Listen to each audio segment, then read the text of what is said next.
welcome to Viewpoint From Overseas. I'm your host Faraz Darvesh. Today we will be discussing three important topics. We all have been hearing what's been happening in Aleppo, what's been happening with the children, women, and innocent civilians of Aleppo. There are two sides of the story. Story number one is Assad forces are butchering innocent civilians in Aleppo.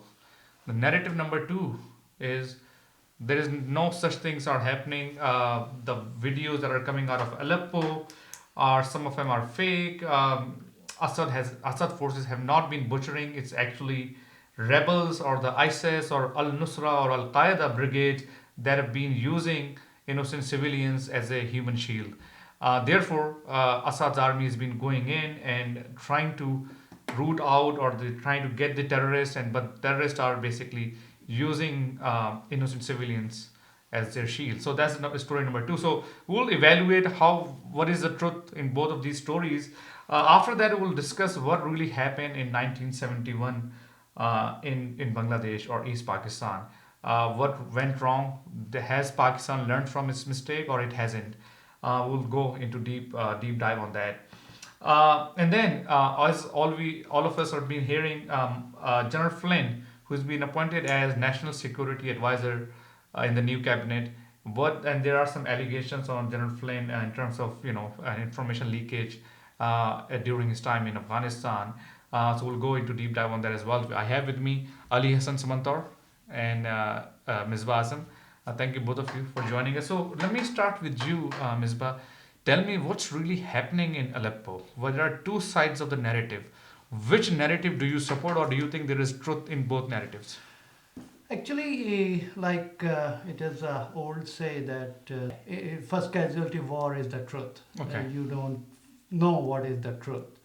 But there are certain things going on there. Say, for an instance, that there was a say that there were the ground organizations are reporting that, and Eva Bartlett, who is a right activist, she claims there is no ground organizations there. Tell me, so who is Assad forces are fighting against?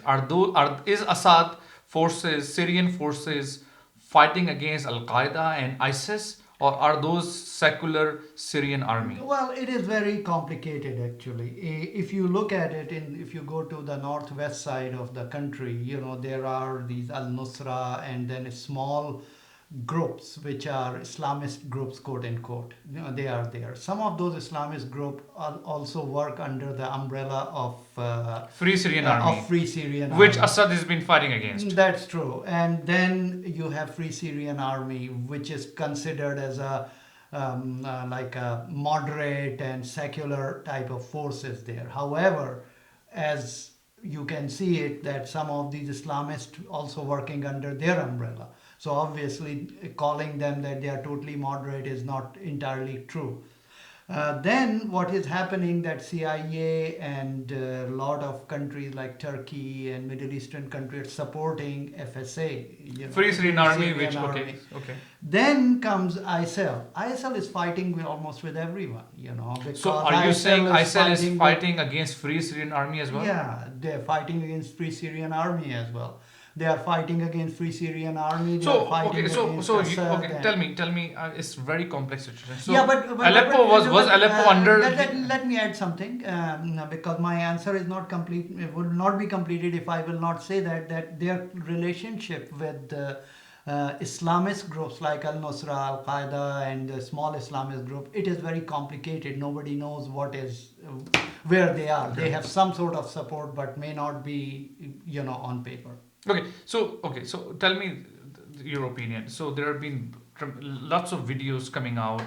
There is lots of resentment, and lots of people are giving it a sectarian color. That it is Assad, who happens to be from one sect, is fighting against the other sect and butchering the people from the other sect. How true is that?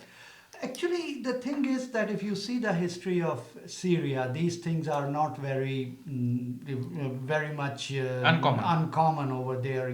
These dictators, they keep doing that. So it's easy to It's easy to know that. However, the most of the stories are coming from SOHA. There is this organization which is based in England.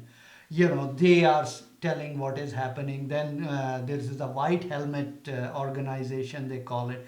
White Helmets, they have these allegations. Actually, there are pictures on the social media that they are kind of showing one, recycling the children, that they are showing that, okay, they are taking out the children and they have a picture of this little girl.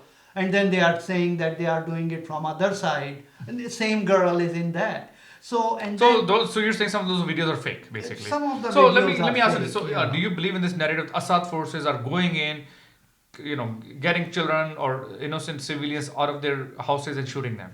Actually, the thing is that they are very cruel. All right, I agree to that extent. They are pretty cruel people, these forces, and I wouldn't be surprised if it has a lot of truth to it. However, the way it is being told, first question which I personally ask, you guys can disagree with me on that why they would do that? They take over the area, so why they have to go house to house and killing everybody over there, killing Yeah, why would they children, butcher? What do they get out of it? What they get out of it?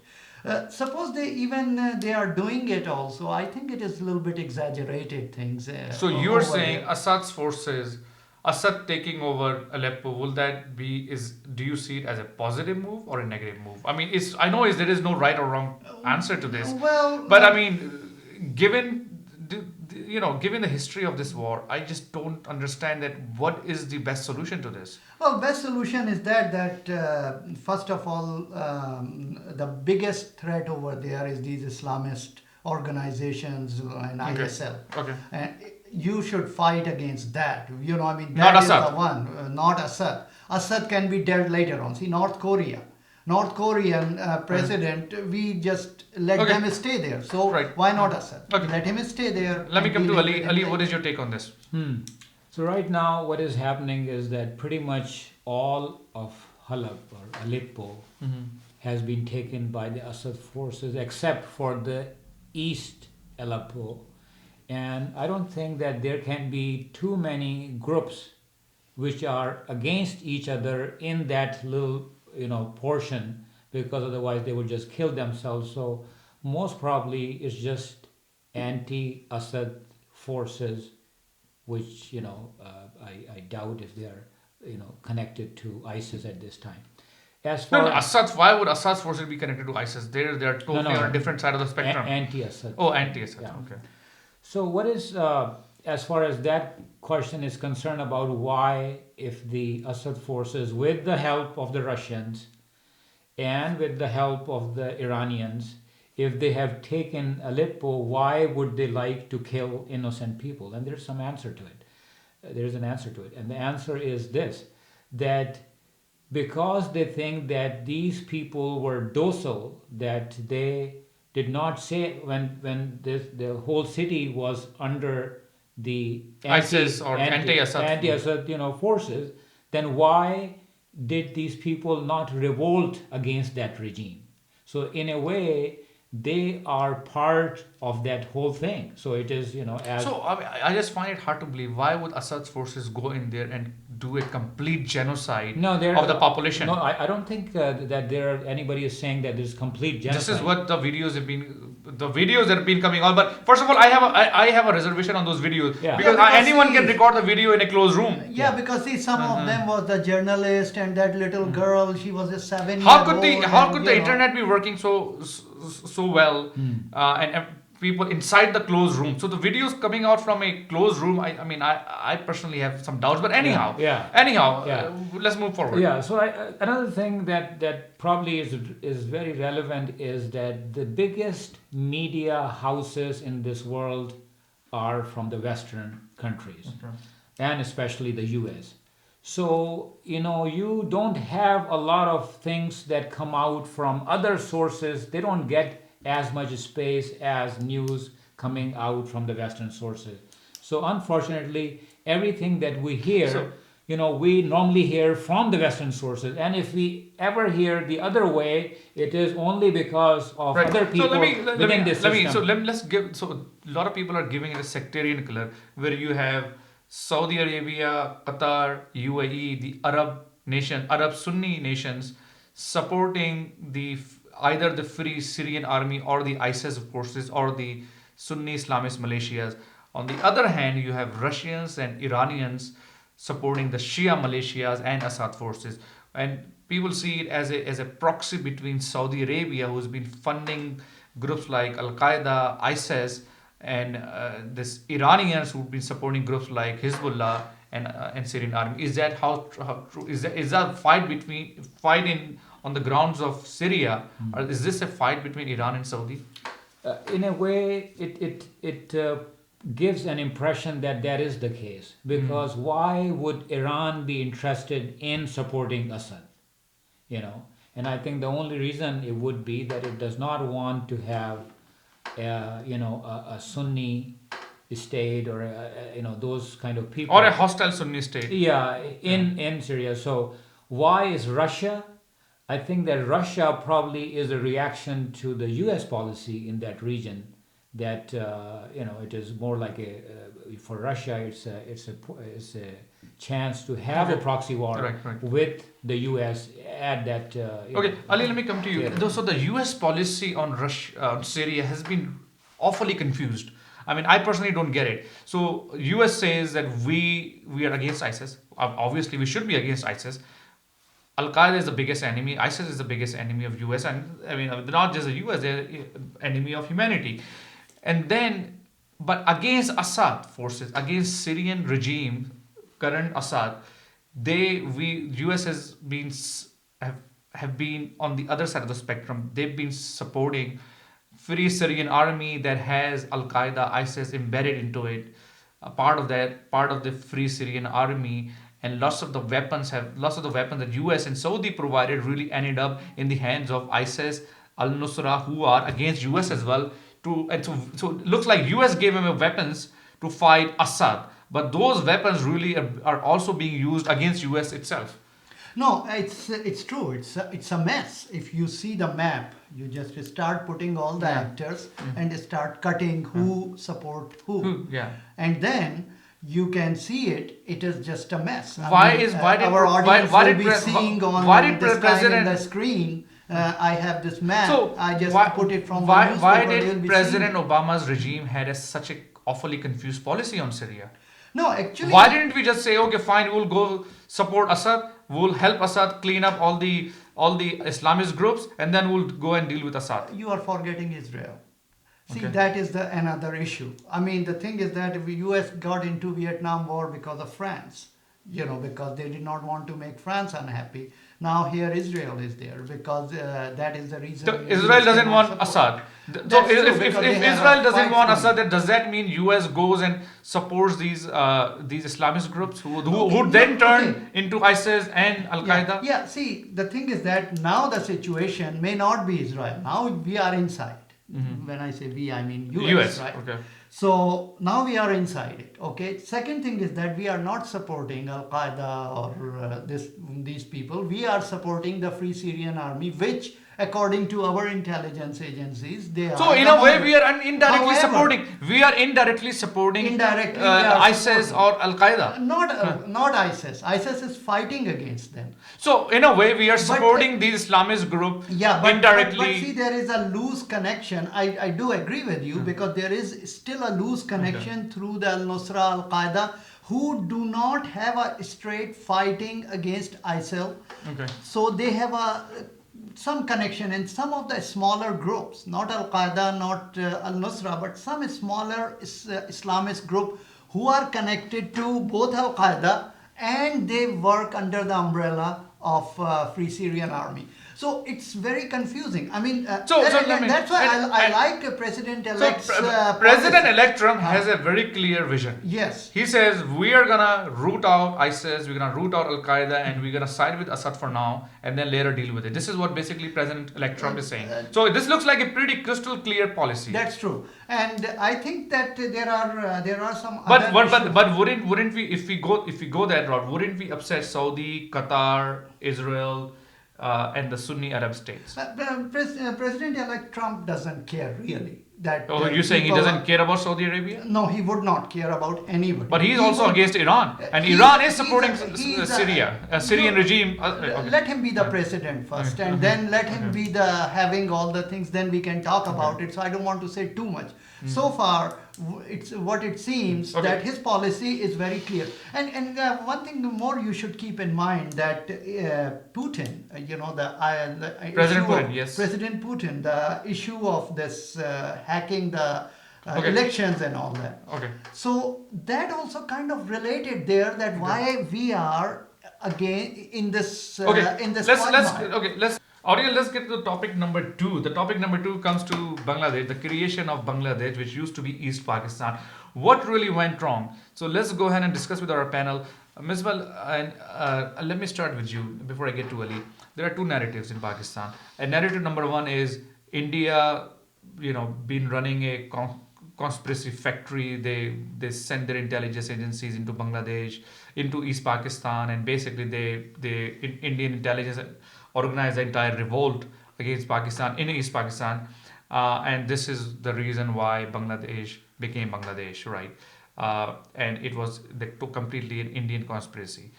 Narrative number 2 is the Bangladesh became, or the East Pakistan became independent mainly due to the policies of West Pakistan. So which one do you agree with?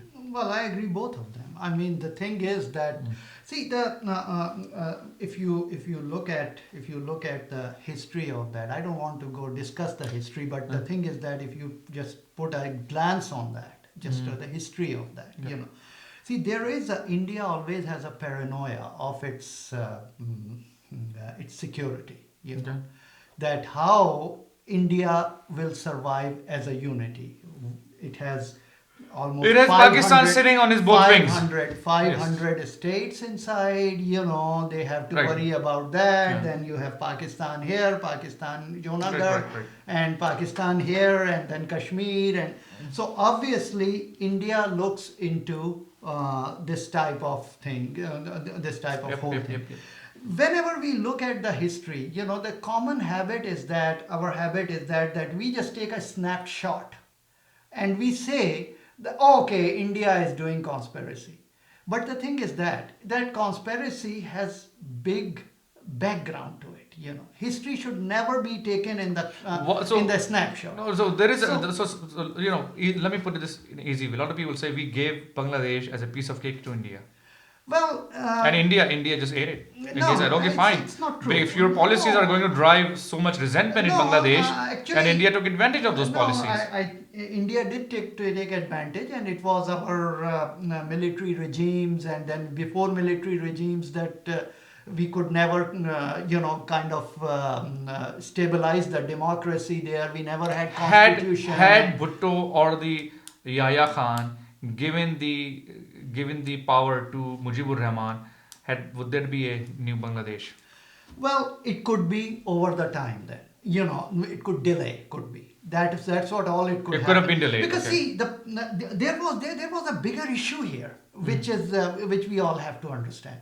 India has a paranoia that 1962 war, Pakistan 1965 war. 62 war. Oh, 62. With China, not India, Pakistan. India and China war. It was that close. If Pakistan has some cunning diplomat sitting there as a prime minister or civilian elected prime minister sitting there, they would have taken Kashmir away. No, Kashmir is one thing. More than Kashmir, they could cut India into two parts by taking over the Siliguri corridors through the Sikkim. India could easily cut all these states, which are the northeastern state of India, Azam. They were not too much dying to stay with India, at least that time, you know. And if Pakistan will work with China and cut that portion away, India would be broken. Okay. Kashmir Okay. would be gone. Okay. So obviously, India would not let that thing stay there. That Right. it is just a Siliguri. Look into the map. It is so Okay. small. Okay. Ali, what is your take on this? Couple of things. I think that we must understand that this whole resentment in East Pakistan started brewing very early in the life of Pakistan. And it is not untrue to say that Muhammad Ali Jinnah made Pakistan and then he destroyed Pakistan. Because Muhammad Ali Jinnah himself, once when he went to Dhaka, he said that Urdu would be the language, the national language, and that caused a lot of resentment in East Pakistan. Which is now Bangladesh. Which is now, Bangladesh. So there were, things that started happening right from the very beginning. And another thing you must understand, Muhammad Ali Jinnah was a brilliant leader when it was a big region in which there was a big group, a religious group, which you thought was against your religious group, and you were Which was a Hindu versus Muslim, which I personally don't agree with. I mean, but anyhow. But anyway, in that setup, he was a wonderful leader of this lot. But once that scenario ended, and you were given a piece of land where the majority of the people were of your own kind, as far as the religion is concerned, then different things had to happen. Which are still happening today. Because, you're still thinking that the old philosophy of whatever, the two-nation theory, this and that, it is the only thing that will bind the country together, and it is not. It did not bind the country together. Today we are fighting in 1971. Pakistan is fighting insurgents inside. That is very correct. So, but back to 1971, much before that resentment started growing, and the last nail in the coffin was the long martial law in which the army ruled the country, and the army was seen as Punjabi army. Okay. It was not seen as, so. Let me move So to that they the. were Do you have thinking- anything to add? I want to move to the next topic. Actually, about this Urdu thing, think about it. If not Urdu, then what? Bengali. So now other provinces should learn Bengali, one of the 5th provinces language. Urdu was So something. why not English? Well, English was an official language anyways. But the thing is that national language, it is, I think it was a compromise. That is the language of only 2% people in Pakistan. It could not be Bengali for sure, right? It could not be Sindhi for sure. It could not be Punjabi for sure, But No, even today, but we but could, even we could today, learn even today. Misbah from other countries. There are many countries which have multilingual, groups, and they don't impose one language on others, So it's a language. Actually, it is And, not. many other countries See, like that. Even with all those things, before this happened, before the partition, Urdu was the language which was understood in Bengal also, which was everywhere. It was Bengali a language not of there. So I subcontinent. think that thing was kind of created, and the leadership of Bengali leadership, the visionaries, they pulled back from there. They even accepted parity in 1956 constitution. So I don't think that was the thing which is causing. Yes, it caused among some people, this. Yeah, there was smaller. There will always trouble. be smaller groups Yeah, who will but I don't think who will be upset about things. I don't Okay. think it is. And second thing, Okay. Jinnah used Islam. He thought that these groups. So just like we can use Islam to unite, then that was his mistake. Some of his speeches after Pakistan was formed, he gave these speeches. Well, when you say Islam, now we are fighting an insurgency inside. There are sectarian issues in Pakistan, right? So if you bring in the religion, then there That's will be true. no stop to it, That right? was- that was What his- religion are we then talking about? Are we talking about Barelvi Islam, Deobandi Islam, Shia Islam, Yes, Hanafi, I agree. Ahl I agree. Hadith? No, and I'm not. And we have supporting- already declared Ahmadis as kafirs. I know, and that was a wrong thing to do it. Right. They should let There is no Bengali stop to stay it. Bengali, Punjabi stay Punjabi, Why- Sindhi stay Sindhi, and then all are And Pakistani. then the Hindus and Yeah. the Sikhs living in Pakistan, they are the equal citizens. That's true. They should have the equal rights. They should Yeah. be. They are as Pakistani as any other Muslim. Yeah, and he also wants to get support from the Muslim countries and all that. So maybe And he so used it and with he that appointed a Hindu law minister. I That's mean, true. Muhammad Ali Jinnah, Qaid-e-Azam Muhammad Ali Jinnah appointed a Hindu law minister. Yeah. Although he did say also that everybody will be Hindu, Christian will be Absolutely, Christian. absolutely. But you know, some But anyhow, of his that speeches later on, that narrative which he did, that he used narrative the has religion. extended now, That's and true. now the extension of that narrative is now Al Hadith, Deobandi, Barelvi, Shia. I mean that. But that thing only started after Ziaul Haq. Yes, No, before it started that- after Bhutto, I guess. I Well, mean, Ahmadi movement was Bhutto. yeah, that Qaid-e- was the- Muhammad that Ali was the- Jinnah himself was a Shia, and his cabinet Yeah. was Sunni. So I Yeah. mean, you know, But, they were secular back then, but the narrative that they But, started has extended But to if you a bigger remember, issue. but if you remember, Bhutto as an advisor, Raja Tridev Roy, he was Hindu. You know, I mean, so it's not that it was Anyhow, not that. it's but a- it's that a was compli- it's a Bhutto's com- mistake. Bhutto should not have done that. If he wouldn't have done that, I agree with you. Things will stop for some time. But when Ziaul Haq came, Ziaul Haq really imposed things on that. You know, I mean, and it was very different. It has nothing to do with Bhutto's, decision to go to parliament and do all that. Okay, Ali, do you have anything to add to it? No, the main thing is this, that when you make a country and use the slogan of a religion, it's very hard to go back, you know, That's and true. Jinnah tried.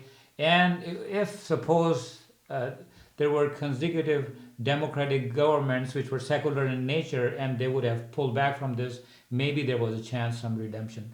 But unfortunately, it started going more and more in that direction, and we are. That is, and this is still happening now. It is As we yeah, speak, it is, right? And yeah, now we have yeah. insurgency issues. Now we have suicide bombings. We have a bigger issue of group operating in Pakistan who wants to declare the other sect as kafirs, and then there is no stop. This was Ziaul Haq's more thing than Jinnah. I mean, we can argue, but I can drop my third topic if you want, and we Yeah. can argue No, deeply go into ahead. it. No, But I think anyhow, we should move so on. let's move on to the next topic. General Flynn, who's been appointed as the security advisor. Let's get to that topic. Misbah, tell us the allegations that are happening now against General Flynn about some intelligence that was leaked and stuff. So give us a background. Tell us what happened. Yeah, when he was in Afghanistan, he was commander there at that time. Intelligence commander. Yeah, he was. Yes, you're right. He was intelligence commander. So that time, what happens that there is some release, the news release in the Washington Post, and according to Washington Post, I'm quoting Washington Post for that he was there. Then he talked with. He went to Islamabad, and he talked over there, and he kind of explained them, told them, the officials in Islamabad, that how they keep eye on the activities of Haqqani network, so that he shouldn't be. You should not have he told shouldn't them. be telling anybody. Not only that, he shared these things with Afghanistan officials. He shared with Britain officials. He shared with Australian officials. So you're saying, according to the standard operating procedures, he should not have been He should sharing not. all of He's this. not allowed Now, what to is do it. what is the truth behind this? Is it just an allegation, or do you? No, think there it's is- not allegation. He agreed on that. But he could just be sharing it just to have a good teamwork in that region. Because when he came back, he was some inquiry went on him, and that inquiry concluded that it did not hurt U.S. interest, so they kind of let him go. Then what is the big deal then? Yeah. So I mean, he However- was trying to however- do a teamwork with the other countries' However, intelligence. he was fired by James Clipper, General James Clipper, who was the National Intelligence Director that time. He was fired by him because of his temperament. But tell me this: why they say. why now? Why is it being brought No, up because now? see, he kind of lied about that. He said that yes, he did share some of the information with his closest allies like Britain and Okay. Australia. However, I did it because I had permission for that. Okay. But he did not have permission for Okay, that. Ali, So- what do you have to say on that? Yeah. First of all, you must understand that this is nothing new. So within the military, there is an intelligence department that makes sure that people are abiding by the journal, They're principles. complying with the procedures. Yeah. So this inquiry had been going on for some time, and it was leaked to Washington Post, which ran the story. But this is within army. This was going on. Okay. Now nobody, I think, is bothered if the classified information was leaked to Australians or to UK. What everybody is bothered about is why it was leaked to Pakistan. And that shows the distrust. And Afghanistan too. Afghanistan probably because, Yeah. the main thing is Pakistan. Because what is happening is that shows a mistrust between these two allies. That here you are wanting to have the cooperation of the Pakistanis, but at the same time, you think that if you share your intelligence information with them, they are somehow somehow something is happening deeper inside, Well, and they are with the terrorists that you are fighting. Well, it is an open secret that Pakistan has had close links with Haqqani network. Yeah. It's an open secret. So back to this thing about this information was leaked. This information was, as it is quoted, that it was unintentional. Probably it was intentional, but it was more like telling Pakistanis that what US knows, so that Pakistanis also understand that they are somebody Is watching them. Is watching them. Yeah, Is They're- watching their that is activities with exactly Haqqani my network. understanding. Which is So why? Yes. So I which think is it's basically like it's like Yeah. saying these people right here. We Yeah. know No, about basically, them. So that means you also know, but why are you not basically, acting? he was telling Pakistan that, dude, listen, we Yeah. are watching And that- your links, your yes, that is activities, your exactly my alliance with understanding the too. terrorist Haqqani network, which you deny. Which you deny, and that's how we find out. So why which you why cannot why do. why would General Michael Flynn be responsible or be Because victimized this- for this? No, because see, the thing is that Why would he be victimized? Why should he be victimized? Because whatever you and I are talking are just those which are being released. It's not leaked. It's released. It's a released information. You don't know why it happened because see, then he become a director of Okay. military. I think we are running out of intelligence, time, and but he this was is fired. No, but interesting. let me tell you why it is important to hold this information from the US point of view. Because now, according from the US point of view, the Pakistanis know what are the means through which the US is keeping Yeah. track of these people. That means that these people can then be hidden from whoever Yeah. is tracking them. Yeah, it is like So- you expose yourself. So basically, when you tell your intelligence, you tell away your your Your sources. Yeah. or and then Well, this is the two people- different things. Yeah. Sharing intelligence and sharing a source. They are two different things. No, He no. may No, have shared the. sharing, no, sharing, He not may have sharing- shared the intelligence. No, he discussed the way U.S. Okay. intelligence operates. You must understand that right after the Bombay, Mumbai Incident. attacks, when the ISI chief was here, they made him listen to the phone conversation that was intercepted, which showed that elements living within Pakistan were overseeing the operation.